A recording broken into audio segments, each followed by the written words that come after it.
auditeurs et auditrices. Donc, en ce jour du 15 juin, nous avons une web radio très intéressante. On parle ce soir de la durée de fin de mandat, la durée et la fin de mandat des administrateurs. Donc, ce soir, j'ai l'immense honneur, j'ai toujours l'honneur d'accueillir des invités très intéressants. Donc, ce soir, on a avec nous, excusez-moi, j'ai oublié de présenter AG Connect, effectivement, notre partenaire de la soirée qui permet à ce que les web radios puissent se poursuivre. Nous avons toujours un commanditaire et ce soir, c'est la firme AG Connect, qui est une solution pour les assemblées à distance, très fonctionnelle, très facile. Nous, on l'utilise beaucoup chez Condo Stratégiste avec AG Connect et ça facilite énormément le déroulement de l'assemblée avec leur personnel qui nous supporte. Donc, merci à AG Connect d'être avec nous ce soir. Donc, poursuivons la soirée avec mes invités. J'ai l'honneur de rencontrer, de connaître Maître Gilles Lemieux, avocat de formation et encore en pratique, et administrateur de copropriété de 117 unités, un gros syndicat de copropriété. Bonsoir, Maître Lemieux, allez-vous bien? Bien, merci, Mme Couture. Vous-même? Oui, très bien, merci. Alors, Maître Lemieux, merci d'être avec nous. Je vais présenter notre autre invité. Après ça, on va entrer dans le vif du sujet.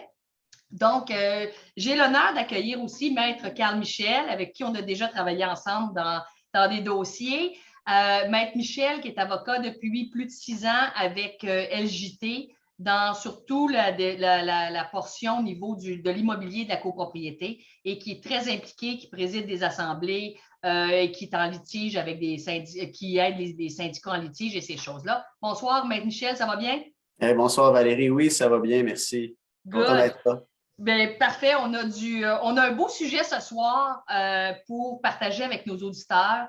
Et c'est très important parce que le rôle des administrateurs, c'est la gouvernance des syndicats de copropriété. Des fois, on l'oublie parce qu'on voit nos administrateurs comme n'importe qui s'implique au niveau du syndicat. Ce soir, avec mes invités, on va partager comment ça se passe. On va partager comment ça se passe plus. Donc, est-ce que je décide comme administrateur de démissionner? Est-ce que je démissionne pour des raisons personnelles? Est-ce que je démissionne pour des raisons que ça ne fonctionne pas dans mon syndicat? Aussi, il y a des raisons aussi que des administrateurs se font destituer de leurs fonctions. Donc, on a plein de choses à couvrir sur le rôle de l'administrateur et surtout sur son mandat. Donc, sans plus tarder, je vais rentrer dans le vif du sujet. J'invite les auditeurs et auditrices à nous partager leurs questions. Nos invités se feront un plaisir d'y répondre pour que vous puissiez avoir réponse à votre question ce soir. Donc, dans ma première question va être envers Maître Lemieux. Comment vous êtes administrateur et vous l'avez été à plusieurs reprises. Comment vous voyez le rôle d'administrateur de copropriété en général? Est-ce que vous trouvez que c'est un rôle qui est complexe? Est-ce que, dans le fond, comment ça se passe dans votre quotidien comme administrateur? Question très vaste. Vous demandez dans le quotidien, l'emploi du temps, l'emploi de mon temps que je consacre à ma fonction d'administrateur varie d'une journée à l'autre, d'une semaine à l'autre. Il y a des périodes plus achalandées dans l'année. Oui. Et ça dépend aussi de ce qu'on veut bien faire comme travail. Tu sais. OK. Quand vous dites qu'est-ce qu'on veut bien faire comme travail, ça veut dire? Bien, ne prenez pas ce que je dis là comme étant le reflet de ce qui se passe dans mon syndicat de copropriété. J'ai été conseiller infogestion au RGCQ pendant quelques années. Alors, ce que je dis ce soir, là, ça provient là, de plein de sources. De toutes sortes de milieux. Oui, c'est ça. Parfait.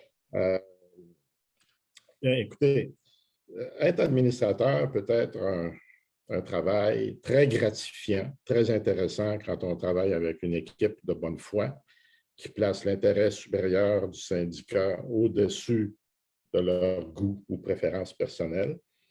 Par contre, ça peut être désagréable quand il y a des problèmes soit causés par l'immeuble ou par des copropriétaires. Ce n'est pas une réponse directe à votre question sur le quotidien, mais j'y viens, patience. Là. Alors, si vous êtes administrateur d'un syndicat de 4, 6, 8, 10, 12 appartements, vous avez probablement, vous faites un travail différent de celui que je fais moi dans mon syndicat de 117, parce qu'on est capable de se payer une bonne équipe de gestion, de direction pour gérer notre immeuble. Ouais. Donc, mon travail est plus un travail de supervision du travail qui est exécuté par l'équipe de gestion. Oui. Quand vous êtes, on reçoit les états financiers détaillés. À chaque réunion, on a l'état des charges communes, qui est en retard de combien de temps, pour combien d'argent. On décide de la suite qu'on donne à ces dossiers-là. On reçoit des soumissions pour différents travaux ou services, des soumissions que notre équipe de gestion est allée chercher. On les analyse et on donne, on approuve ou on n'approuve pas, ou on demande d'approfondir, d'ignorer, on retarde, on devance, on prend les décisions qu'on pense devoir prendre à ce moment-là. Mais quand vous êtes administrateur ou administratrice, pardon, mesdames, d'un syndicat de 2, 4, 6, 8, 10, 12, fort probablement, vous ne voulez pas dépenser pour vous payer un bon gestionnaire, de sorte que vous vous tapez tout le travail d'aller chercher les soumissions, que ce soit en plomberie, pour le déneigement ou la tonte de la pelouse, l'électricité, l'infiltration d'air, le toit qui coule, l'asphalte, le trottoir, les problèmes. Alors, vous devez vous charger de choses que vous ne connaissez peut-être pas beaucoup, que vous allez connaître avec le temps, évidemment. Et donc, le travail quotidien de l'administrateur est beaucoup fonction, je pense, de la taille de son syndicat, de l'effort qu'il veut bien y mettre. Oui. Moi, je suis chanceux. Dans mon syndicat, tout le monde travaille, mais tout le monde se souvient à l'école, dans les travaux d'équipe, quand il y en avait un qui travaillait toujours moins que les autres. Mais cette personne-là, si elle se retrouve au conseil d'administration d'un syndicat, peut-être qu'elle va travailler. C'est la même personne. Oui. Elle va encore travailler moins que les autres. Elle a la même habitude. Oui. Alors, le quotidien varie d'un syndicat à l'autre, ouais. Comme je me répète, aussi de l'effort que vous voulez bien fournir et de la qualité de la relation avec les copropriétaires. Oui, c'est important, ça. Je vais dire quelque chose avec beaucoup de respect envers les copropriétaires, mais les administrateurs ne sont pas les serviteurs des copropriétaires. Je pense qu'il faudrait l'enregistrer, cette phrase, comme vous. Ils sont les administrateurs d'une collectivité, oui. D'un syndicat. Ils doivent agir avec prudence, diligence, intégrité, honnêteté, dans l'intérêt du syndicat, mais dans l'intérêt du syndicat. Et si on veut bien se décharger de ces obligations-là, satisfaire nos obligations de prudence, diligence, honnêteté et intégrité, il faut porter attention à ce qu'on fait. Il faut bien se renseigner en temps opportun, au bon moment, pour prendre des décisions au bon moment, pour prendre les bonnes décisions au bon moment. Et une chose aussi qui est importante, je ne veux pas encourager les administrateurs à relâcher un peu l'attention qu'ils doivent accorder à la gestion de leur syndicat, mais on peut se tromper. Les administrateurs ne sont pas tenus à l'infaillibilité. On peut faire des erreurs. Si on commet une négligence grossière, là, il y a matière à discipline, destitution ou poursuite en dommages. Mais si on agit de bonne foi, prudence, diligence, honnêteté, etc., on est allé chercher des bons avis, on a retenu un bon électricien, un bon ingénieur, un bon architecte, un bon notaire pour modifier la déclaration de copropriété. On a pris les avis qu'on devait prendre dans les circonstances, puis que malgré tout, il y a quelque chose qui va mal, bien, je veux dire, tout le monde peut se tromper, là, je veux dire. Puis, est-ce que ça va comme réponse pour l'instant? Oui, c'est très, très bien. Puis c'est vraiment, vous avez couvert large, mais en même temps, on a couvert les bons points parce que c'est aussi pas simple le rôle d'un administrateur. Parce que des fois, les gens, vous l'avez dit, dans une petite copropriété, les gens en ont, vous avez dit, ils vont chercher les soumissions, mais il faut tenir la comptabilité. Dans une micro-copropriété, il faut faire une lettre à notre voisin de porte, comme quoi il est bruyant. C'est pas toujours agréable de faire ça quand on est 6 et de pointer quelqu'un du doigt, puis c'est comme membre du conseil, c'est toi qui signes la lettre. Tu sais, oui. Il y a des défis complètement différents dans plusieurs syndicats de grandeur, d'espace, de placement où ils sont situés, etc. Les relations humaines sont importantes. La gestion des relations humaines entre les administrateurs et les copropriétaires. Puis les copropriétaires aussi doivent se souvenir que les administrateurs sont aussi copropriétaires. Absolument, oui. Ils prennent une décision, ça les affecte eux autres aussi. Tout à fait. Ils sont payeurs au bout du compte de la cotisation spéciale ou de l'augmentation du budget, des charges communes, etc. Je reviens au commentaire que vous faisiez là, sur écrire la lettre à son voisin là, dans un syndicat de 6. C'est pas agréable de faire de la discipline. C'est pas agréable de dire à quelqu'un tu as fait quelque chose que tu ne devais pas faire. Défais ta construction sur ta terrasse ou... D'autant plus quand c'est ton voisin immédiat. Là. Oui. Arrête de stationner l'auto à cet endroit-là, c'est réservé pour les personnes handicapées. Ou, le directeur de discipline, c'est pas le fun. Là. Non, effectivement. Moi, je suis chanceux. On a une équipe de direction. Ben oui. Effectivement. Les gros syndicats ou les syndicats, il y a des petits syndicats aussi qui sont sous gestion. On en a chez Condo Stratégiste, mais ça a un coût sur le budget qui est très, très important. Mais ça permet justement d'avoir une distance entre administrateurs et copropriétaires que le gestionnaire va prendre. Ça m'amène, merci Maître Lemieux, ça m'amène à poser la prochaine question à Maître Michel.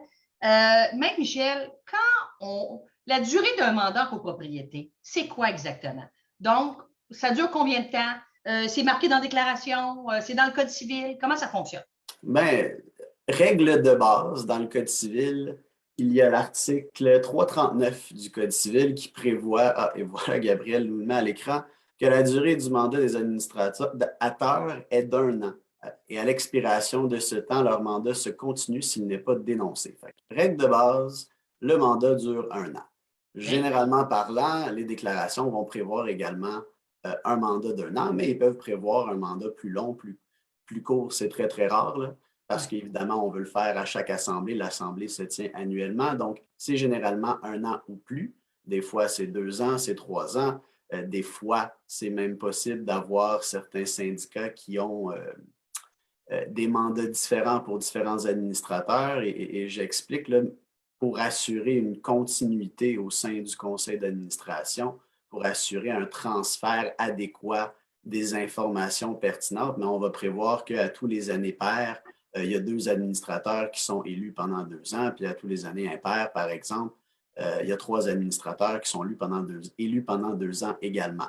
De cette façon-là, il y a comme un chevauchement de certains membres du conseil et on ne perd pas le fil puisque, évidemment, la pire chose qui pourrait arriver, c'est qu'on change au complet un conseil d'administration et qu'on doit recommencer à zéro sans personne pour nous dire ce qui se passait effectivement l'année précédente. Là. Tout à fait. Puis c'est important, je m'excuse de vous interrompre, c'est important parce que souvent, on va vivre ça dans des syndicats. Il y a de plus en plus de mouvements souvent dans les syndicats. Et quand il y a un gestionnaire, il y a quand même un pivot qui peut faire le transfert d'informations, mais ça devient lourd s'il n'y a pas de pivot et on transfère les données toutes en... Il y a un recul qui se fait le temps que le syndicat, les administrateurs se remettent en place pour reprendre l'année. Effectivement, et on veut éviter ça parce que c'est du temps productif que les administrateurs pourraient utiliser pour faire autre chose, pour avancer des dossiers. Donc, ce n'est pas efficace de procéder autrement, à mon avis. C'est sûr que ce n'est pas toujours possible. Non, c'est ça. Mais Maître Michel, si, comme dans le cas de la pandémie, on a eu énormément de retard dans les assemblées, il y a des gens qui vont dire, bien là, je ne suis plus administrateur parce que l'assemblée doit se tenir en mars et tout ça. Comment, expliquez-nous donc le mandat, est-ce qu'il se poursuit jusqu'à temps qu'il y ait une assemblée? Est-ce qu'un copropriétaire peut faire quelque chose pour que le conseil change? Ouais, mais comme on l'a vu dans l'article, là, le mandat se poursuit tant qu'il n'est pas dénoncé. Donc, tant que, même si on dépasse le seuil, par exemple, si c'est d'1 an, tant que personne ne s'en plaint ou ne s'y oppose, sans que si personne ne le dénonce, on poursuit le mandat jusqu'à la prochaine assemblée des copropriétaires lorsqu'il y a d'autres administrateurs qui seront élus. Donc, c'est pas après 1 an, par exemple, parce que le mandat dure 1 an, qu'à 1 an et 1 minute, on n'est plus administrateur, puis il faut élire d'autres gens. Là. À partir de ce moment-là, on peut dénoncer généralement de toute façon, dans les 3 mois suivant l'année fiscale du syndicat, on doit tenir une assemblée des copropriétaires. Donc, de façon générale, à la tenue de l'assemblée générale annuelle, on va réélire de nouveaux administrateurs. On a le choix de poursuivre son mandat, de se présenter à nouveau pour se faire élire pour un nouveau mandat ou de tout simplement céder notre place si c'est quelque chose qui ne nous intéresse plus ou pour toutes les raisons qu'on discutera un peu plus tard. Là. Mais non, effectivement, au moment où la pandémie a frappé, ce qui était particulier, c'est que ce n'était pas par manque de volonté de tenir une assemblée, c'est qu'on ne pouvait pas le faire et respecter en même temps les normes sanitaires qui étaient imposées par le gouvernement. Donc là, je parle évidemment avant que le décret du gouvernement soit rendu nous permettant de tenir des assemblées de façon virtuelle. Alors, on ne pouvait pas faire des rassemblements. C'était impossible pour la majorité des copropriétés, là, qui étaient d'une certaine taille, de tenir leur assemblée des copropriétaires. Donc, le mandat des administrateurs continuait. On continuait à payer les charges communes parce que, effectivement, même si une assemblée n'est pas tenue puis on ne présente pas un nouveau budget, mais tant que le nouveau budget n'est pas présenté et adopté par le Conseil, on continue à payer nos charges communes telles qu'elles étaient conformément à l'année précédente. Donc, la roue continue à tourner. Évidemment, il fallait trouver une solution. Le gouvernement a sorti son décret, mais ça ne changeait pas le fait que les administrateurs demeuraient en poste et continuaient à administrer la copropriété là, parce que c'était nécessaire. Tantôt, vous avez dit dénoncer. Il faut que ce soit dénoncé. Comment un copropriétaire va dénoncer comme quoi il veut absolument que l'Assemblée se tienne? Là, on va enlever COVID parce que ça n'aurait rien changé avant le décret, tout ça. Mais comment, comme copropriétaire, quels moyens j'ai pour dénoncer ça? Mais, dénonciation par écrit. Donc, tous les moyens sont bons. Ça peut être par courriel, ça peut être par lettre recommandée. Par lettre recommandée, on peut envoyer une mise en demeure également par l'entremise d'un avocat. C'est toutes des choses qui se font. Mais du moment où on l'a dénoncé, normalement, si c'est vrai qu'on a dépassé l'année de notre mandat, on doit convoquer à titre d'administrateur ou de conseil d'administration. L'idée, c'est qu'on doit tenir une assemblée pour élire, pour procéder à une élection en bonne et due forme. Si on ne le fait pas, le recours du copropriétaire ou de toute personne intéressée, c'est de prendre un recours devant les tribunaux pour justement forcer le syndicat à tenir cette assemblée-là et à convoquer une assemblée pour la tenue d'une élection. Ça veut dire que, comme copropriétaire, je peux être rassuré qu'à un moment donné, le conseil d'administration va être remis à l'Assemblée générale pour que les gens puissent se présenter, puis continuer ou ne pas se représenter. Et ça me permet de savoir que personne ne peut tenir en otage durant très longtemps, de ne pas faire d'élection, sauf qu'il faut que les copropriétaires se manifestent. Tout à fait. Puis une autre manière dont les copropriétaires vont se manifester, et on voit ça plus souvent qu'autrement, en fait, c'est nous souvent qui le recommandent parce que c'est un moyen beaucoup plus expéditif et moins coûteux qu'une procédure judiciaire, c'est de tout simplement, si on représente, comme plusieurs le savent, là, au moins 10%, un groupe de copropriétaires qui représente au moins 10% des voix de la copropriété peut exiger la tenue d'une assemblée spéciale, du moins, et à ce moment-là, du moment où on avise le syndicat, on envoie une lettre, on dit « Nous sommes un groupe de copropriétaires, on représente tel pourcentage, on demande la convocation d'une assemblée extraordinaire et voici les points qu'on aimerait voir portés à l'ordre du jour. » Du moment où le conseil reçoit cette lettre-là, cet avis-là, le conseil n'a pas le choix de convoquer l'assemblée demandée et à défaut de le faire dans les 21 jours de la réception, mais les copropriétaires eux-mêmes ont un droit d'aller de l'avant et de convoquer cette assemblée-là aux frais du syndicat. Donc, c'est sûr que d'une façon ou d'une autre, il y a des moyens, des mécanismes prévus dans la déclaration et dans la loi qui vont permettre aux copropriétaires de s'assurer qu'il y ait cette continuité-là. Il n'y a pas aucun administrateur qui peut décider on ne va juste pas tenir une assemblée, on va rester en poste. La loi prévoit des différents moyens qu'on peut envisager selon les circonstances. Parfait. Là, je suis désolé, je vois que la lumière me suit. Là, oui, parfait. Allez-y, Maître Lemieux veut parler. Fait que pendant ce temps-là, c'est bon, là. On va laisser Maître Michel fermer son store. Puis, j'en ai pas de store, c'est une nouvelle maison, puis j'en ai pas de store. Mais c'est correct, là. Là, on vous a au complet. Maître Lemieux, vous aviez quelque chose à rajouter? Oui, je ne veux pas empêcher Maître Michel de gagner sa vie, mais peut-être qu'avant d'envoyer une lettre d'avocat, tantôt on parlait de relations humaines, il n'y a rien qui empêche un copropriétaire ou quelques copropriétaires s'ils croisent un administrateur dans l'escalier, dans le garage ou sur le terrain, dire écoute, Pierre, écoute, Marie, il me semble que l'Assemblée est due, qu'est-ce que vous avez l'intention de faire? C'est commencer la discussion plutôt que peut-être d'arriver avec une mise en demeure par poste certifié. Je suis parfaitement d'accord. J'aime ça mettre des choses par écrit, par exemple. Si après la petite relance, un petit courriel, ça peut faire du bien aussi. Oui, mais on commence d'une façon un peu plus humaine, puis on se prend une note, puis on fait suivre un courriel confirmé et tout ça. C'est seulement ça que je voulais dire. Là. Oui, c'est important. Mais c'est sûr que Maître Michel, lui, vous êtes avocat vous aussi, Maître Lemieux, fait que vous savez bien que ce qui va bien, vous ne le voyez pas arriver dans vos bureaux d'avocats ou quoi que ce soit parce qu'ils n'en ont pas de besoin. Et souvent, puis on a déjà eu un dossier ensemble, Carl Michel et moi, un gros dossier dans ce sens-là, mais je veux dire, il y a une façon de procéder. Des fois, on va voir, moi je le vois, des fois on voit malheureusement, il y a des copropriétaires aussi qui sont déjà de mauvaise foi en partant, qui ne comprennent pas le rôle de l'administrateur, qui des fois ne comprennent pas c'est quoi le mode de vie en copropriété. Puis ça, c'est une autre chose sur laquelle il faut continuer parce que les gens vont vivre en copropriété, mais ils ne se rendent pas compte que c'est une habitation complètement différente qu'un logement ou un bungalow, là, on s'entend. Et il y a des gens qui veulent prendre trop de mesures. Il y en a d'autres qui sont très, très gentils. Ils laissent le bateau voguer, puis des fois, ils devraient plus le reprendre en main. Mais je vais nous ramener, il est déjà 19h25, mais sur les raisons de comment on fait si on est administrateur et on veut démissionner. Ça, c'est une première chose. Si on veut démissionner, qu'est-ce qu'on doit respecter? Est-ce qu'il y a des particularités dans la déclaration? Est-ce qu'il y a des particularités dans la loi?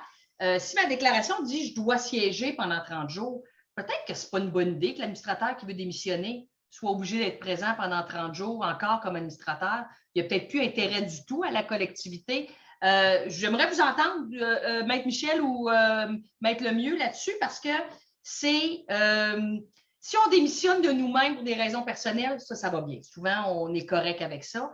Mais quand on parle de destitution, tout ça, c'est des choses qui sont assez lourdes à porter pour un syndicat, toute la collectivité. Je peux commencer. Allez-y, Maître Lemieux. Bon, en matière de démission, la première chose à vérifier, c'est ce que la déclaration dit. Comme vous avez dit, Mme Couture, plusieurs déclarations prévoient un préavis ou un avis d'intention de démissionner de 30 jours. Moi, personnellement, je n'aime pas ça. Si un administrateur de bonne foi dit « Non, moi, il faut que je démissionne, puis je pense que j'ai des bonnes raisons. Je ne vois pas pourquoi il devrait attendre 30 jours. S'il est seul, mettons un conseil de 5 ou 3, il fait cavalier seul, puis les autres l'excluent toujours, puis les autres exagèrent, puis en tout cas, ils en font leur tête, puis ils ne suivent pas les budgets, ne suivent pas la déclaration. Pourquoi lui devrait rester et engager sa responsabilité? Oui, il peut toujours faire noter sa dissidence dans un procès verbal de réunion du conseil pour dire qu'il n'était pas d'accord avec telle décision pour telle raison. Mais tu sais, on n'est pas pour être administrateur 5 ans comme ça. Ce n'est pas une vie. Non. Alors, c'est pour ça que je dis qu'il devrait pouvoir démissionner quand il veut démissionner.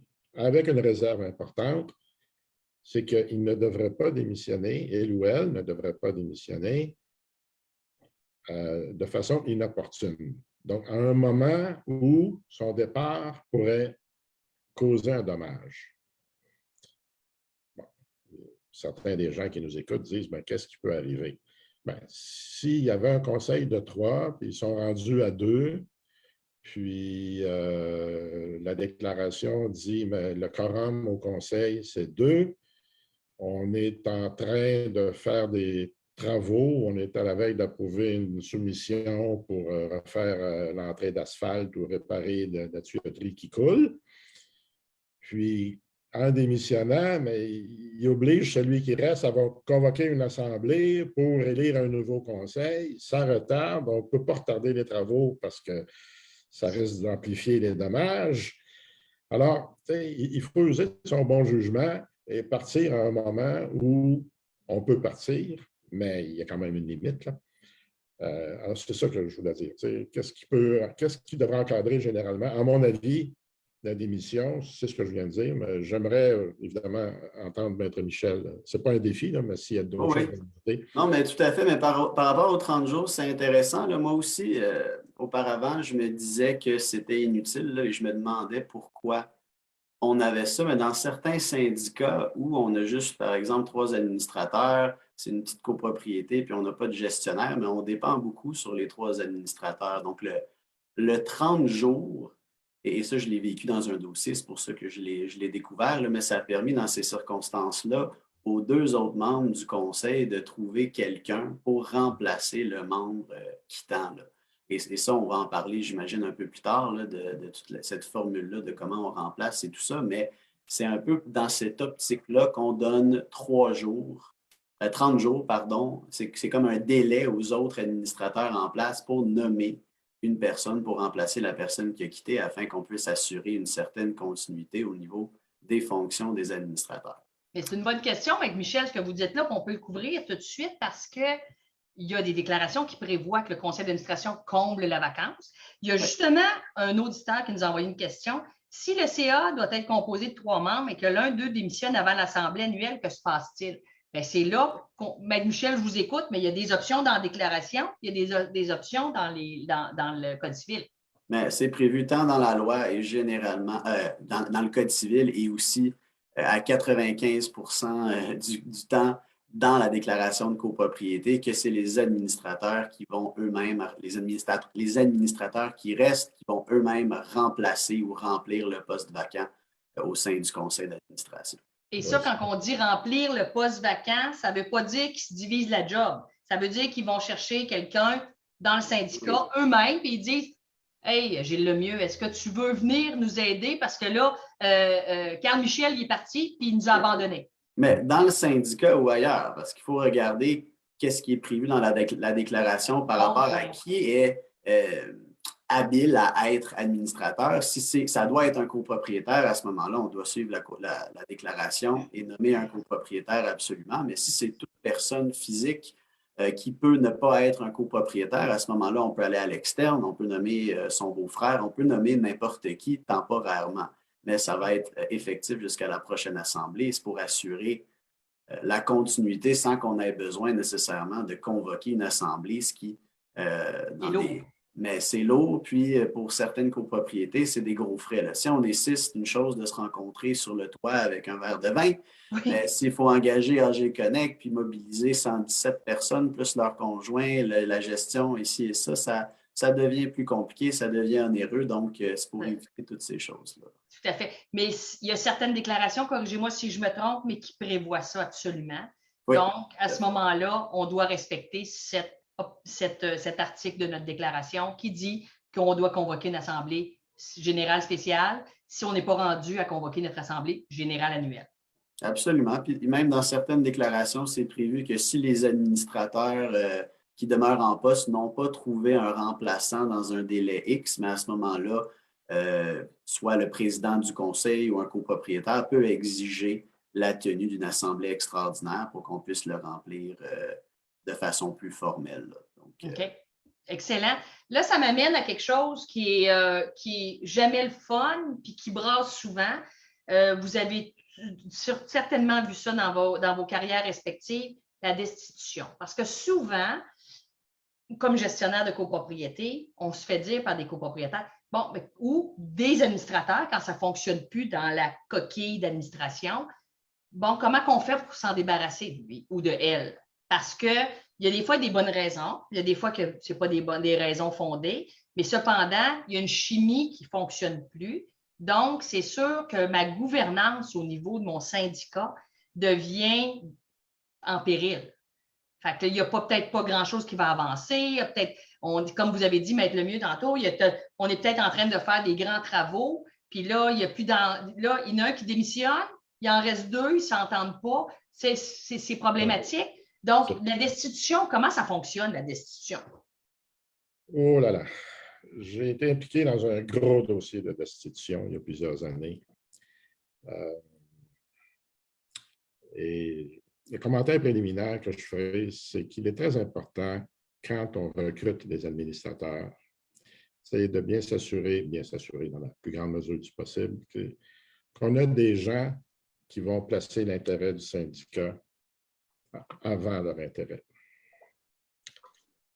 On leur fait passer une entrevue avant oui, ça, c'est quand on a l'option de le faire. Quand on a l'option. C'est ça. Quand on a le luxe d'avoir plus que 3 ou 5 candidats parce qu'on a besoin. Oui, oui.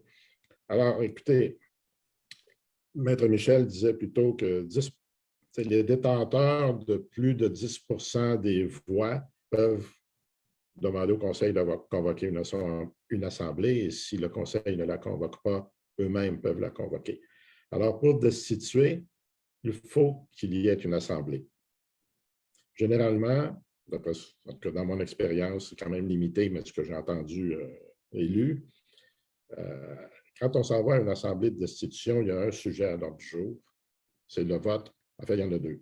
Le vote pour destituer M. X, Mme Y, et un vote pour élire les remplaçants. Parce qu'on ne va pas en destitution sans proposer des remplaçants. Non, ça ne donne rien. Ça va de soi. Oui, mais il faut le dire.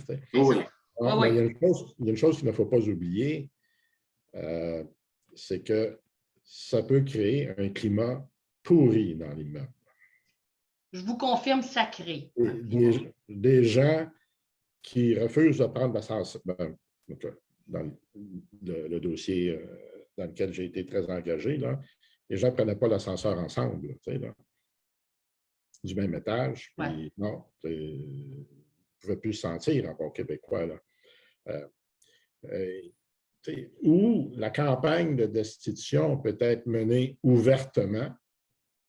On sollicite des procurations, on va chercher les procurations, puis on dit aux gens, on leur dit, quand vous viendrez à l'Assemblée, ça annulera votre procuration, mais donnez-nous les procurations pour qu'on ait le 10 Il y a un groupe, il y a un ou une copropriétaire ou un groupe qui décide de passer à l'action. Espérons que ce sont pour les bons motifs. Ou on le fait pas discrètement, secrètement. Okay.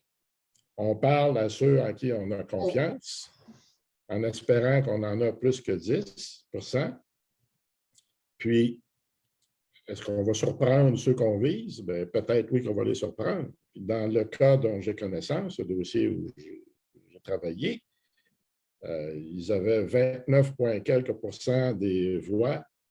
Il y avait des procurations pour 29 Puis, ça a été une grande surprise. Ça a été fait secrètement d'une façon parfaite. Les services secrets ont bien fonctionné. Ils ont eu 29 l'Assemblée a été tenue. L'Assemblée elle-même, ça a été toute une histoire. Ça a pris 2 heures s'entendre sur l'identité pour tenir le vote de qui va présider l'Assemblée. Oui, non, ça ne va jamais bien, ces assemblées-là, de toute façon. En tout cas. L'Assemblée était convoquée pour 7h30. On a eu les résultats du vote sur la présidence de l'Assemblée à 9h30. Mais généralement, ces votes-là, ça donne un peu le pouls de comment l'Assemblée va virer pour le reste. Donc, on sait quel groupe mène le bal à ce moment-là. Oui. Alors, puis ensuite, bon, il y a eu les 2 votes de destitution et d'élection. Bon, ceux qui voulaient la destitution ont obtenu ce qu'ils voulaient. mais ça laisse des traces. Absolument.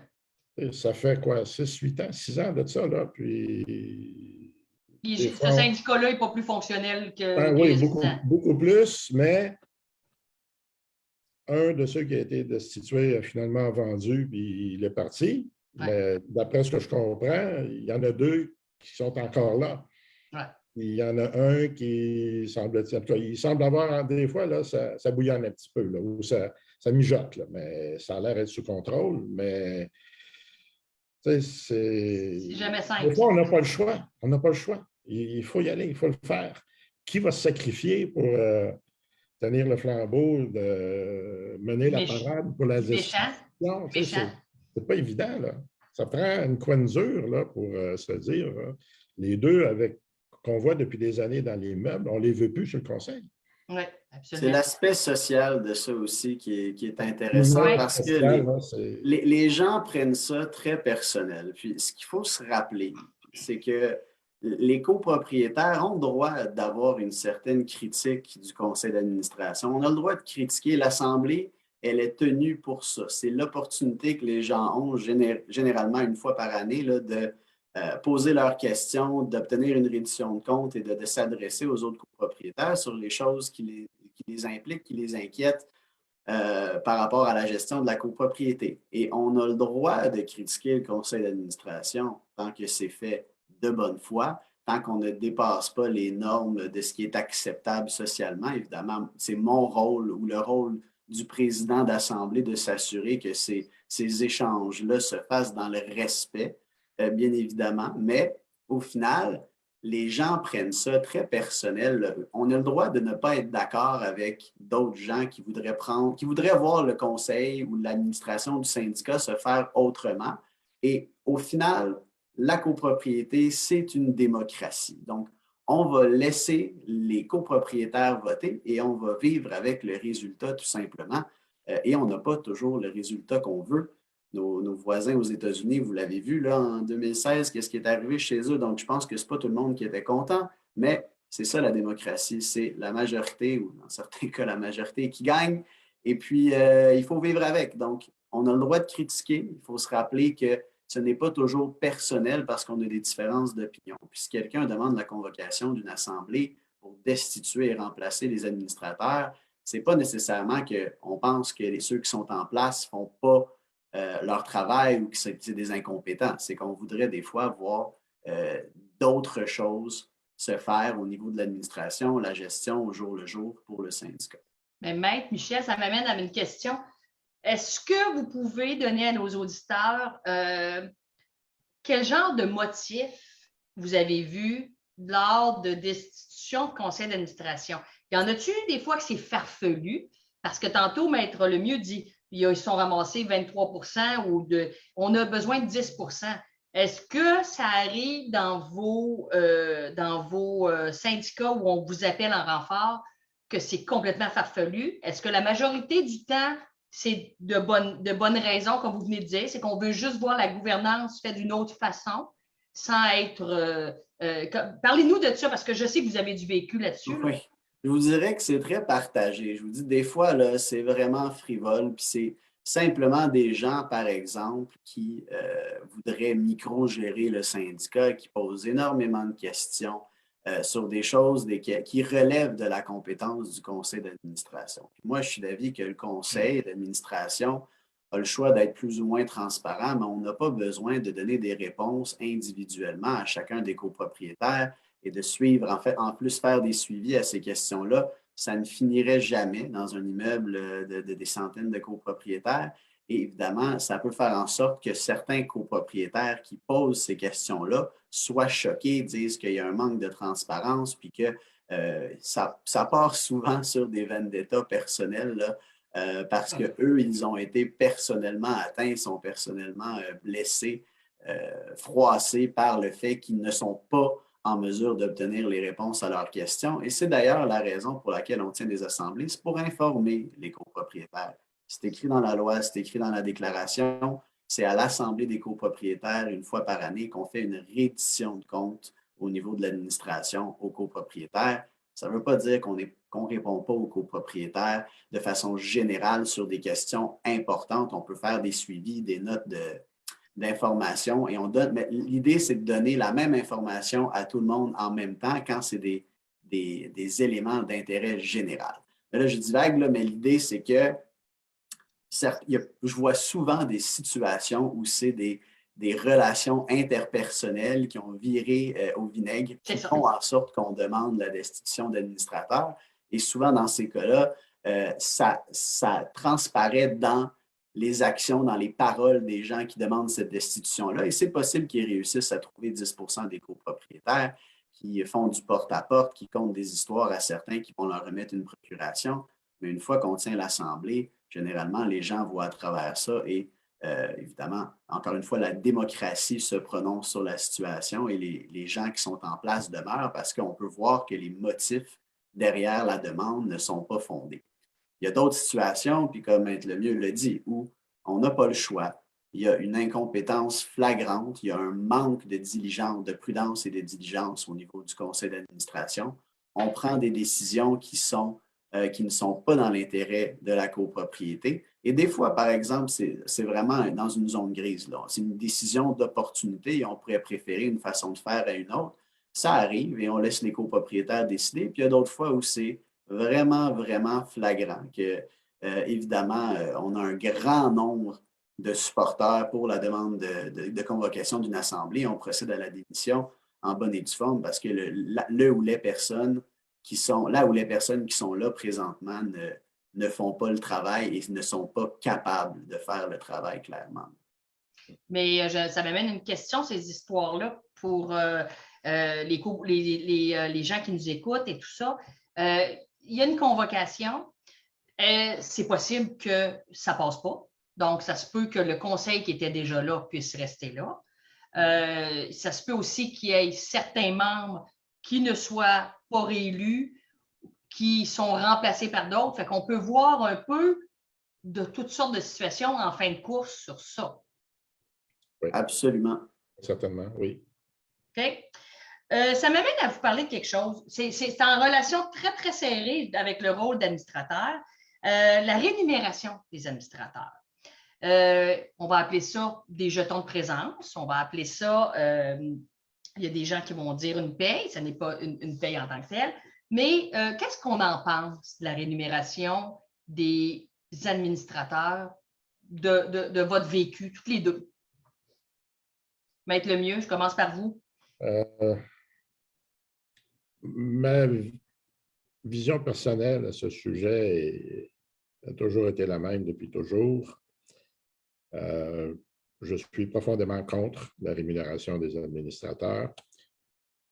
Si ce sont des administrateurs copropriétaires, si, parce qu'on n'est pas capable de trouver le nombre suffisant d'administrateurs copropriétaires, on est obligé d'embaucher quelqu'un de l'extérieur, ben là, c'est une autre question. C'est une autre chose. Mais parlons des copropriétaires administrateurs. Moi, je dis que c'est du bénévolat. Un syndicat de copropriété, c'est un organisme sans but lucratif. Puis, j'ai peut-être en raison de mes valeurs personnelles, là, moi, je ne veux pas courir le risque que quelqu'un qui s'intéresse à la détention du poste d'administrateur, en partie parce que, je ne sais pas, on va le payer 100 piastres par mois, 250 $ par mois, ou je ne sais pas, quelque chose comme ça. C'est une question de principe. On peut rémunérer les administrateurs, rien ne l'interdit. Ils s'occuperont de déclaration de revenus, là, ça c'est leur chose, oui. C'est leur affaire. Je n'aime pas l'idée, dans un milieu où on travaille pour une collectivité, dont on retire aussi un bénéfice et qu'on finance en partie par nos frais de condo. Je n'aime pas l'idée de rémunérer. Je n'ai pas d'exemple de malversation à vous donner. C'est juste une question de principe. Mais il y a aussi un autre élément. Je ne veux pas apeurer ceux qui sont rémunérés, là, les administrateurs qui nous écoutent, administratrices qui sont rémunérés. Il y a un article du Code civil dans le chapitre sur le mandat, parce qu'un administrateur de syndicat est considéré comme un mandataire du syndicat.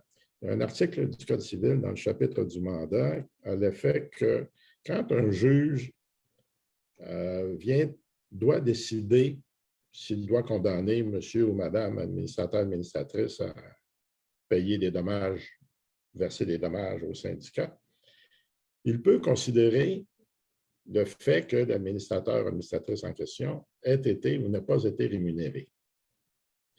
Donc, vous comprenez que si je reçois 250 $ par mois et qu'on me poursuit en dommages comme administrateur, parce que on ne parle pas de détournement de fonds, là, parlons de négligence grossière là, qui enlève la responsabilité. Ben, peut-être que le juge va dire, ben, écoute, le mieux, tu as été payé 3 000 $ par année pendant 5 ans. Tu as causé 28 000 $ de dommages au syndicat. Je te condamne à payer 28 000 $ au syndicat. Si je n'ai jamais été payé, peut-être que le juge va me prendre en sympathie. Il va peut-être réduire le 28 000. Ou, en tout cas, on verra. On ne sait pas, là. On n'est pas là. C'est ça, exact.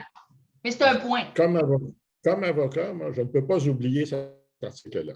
Je ne sais pas si Maître Michel veut poursuivre. Moi, je suis parfaitement d'accord avec vous, mais il y a aussi un autre aspect. Moi, écoute, est-ce que je suis contre ça de façon effective?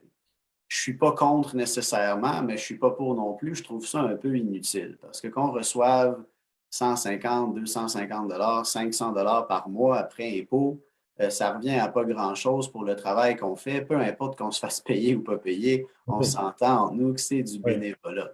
Et en prenant l'argent des copropriétaires, mais on ouvre la porte à ceux qui nous critiquent de dire, mais nous, on vous rémunère. Donc, vous travaillez pour nous, vous devriez faire ci, vous devriez faire ça. Oui. Et on se pose la question souvent, est-ce que pour 200 $ par mois, ça vaut vraiment la peine?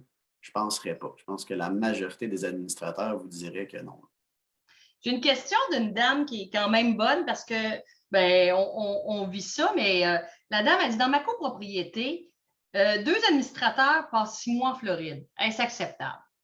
J'aimerais ça, Carl Michel, vous entendre là-dessus. C'est maintenant acceptable puisqu'on vient tout juste d'adopter un nouveau projet de loi qui modifie le Code civil.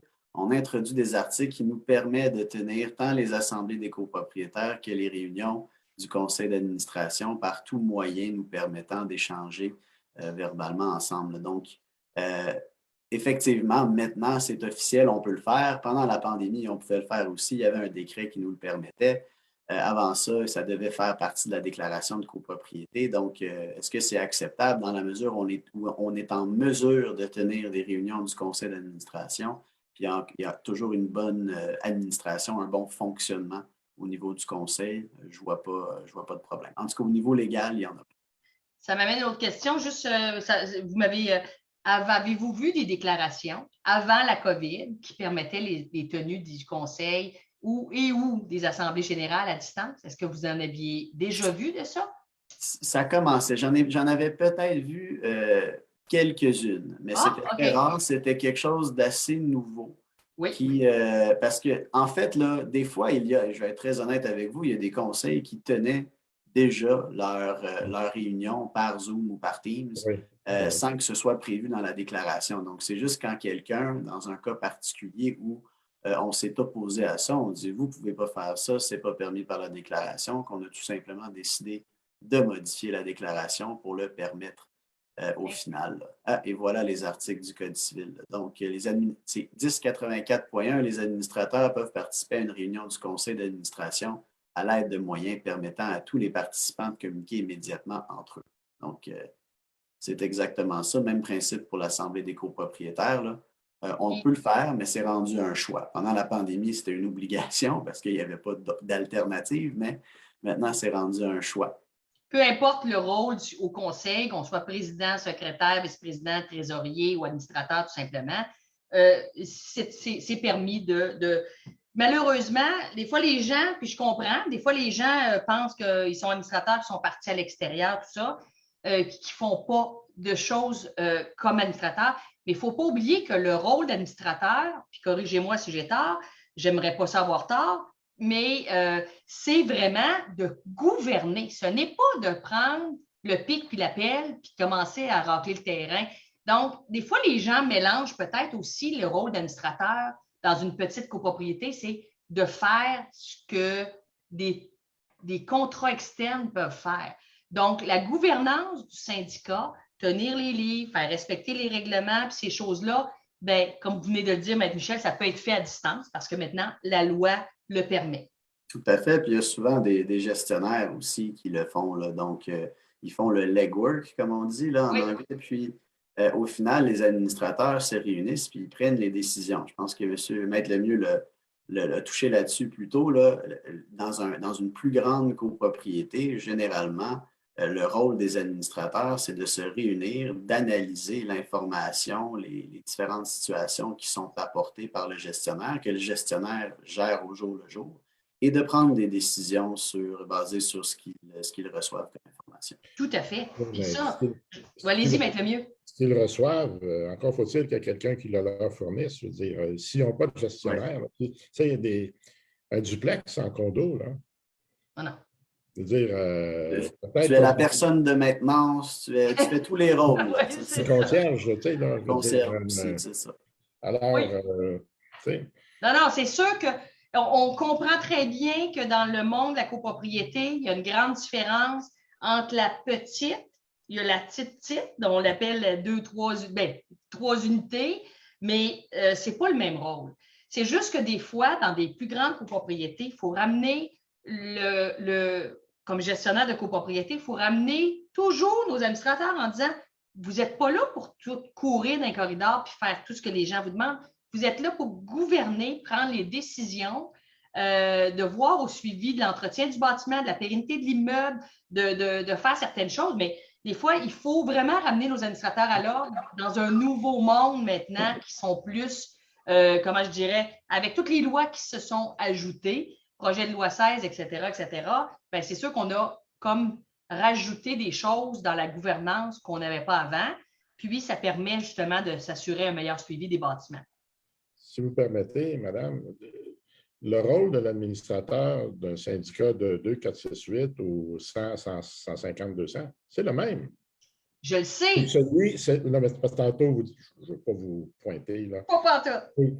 Sauf que dans un petit syndicat, l'administrateur va peut-être en faire plus que dans un grand. Ben oui, parce qu'il n'y a pas d'équipe. Il va peut-être prendre l'appel, déneiger l'escalier. Oui.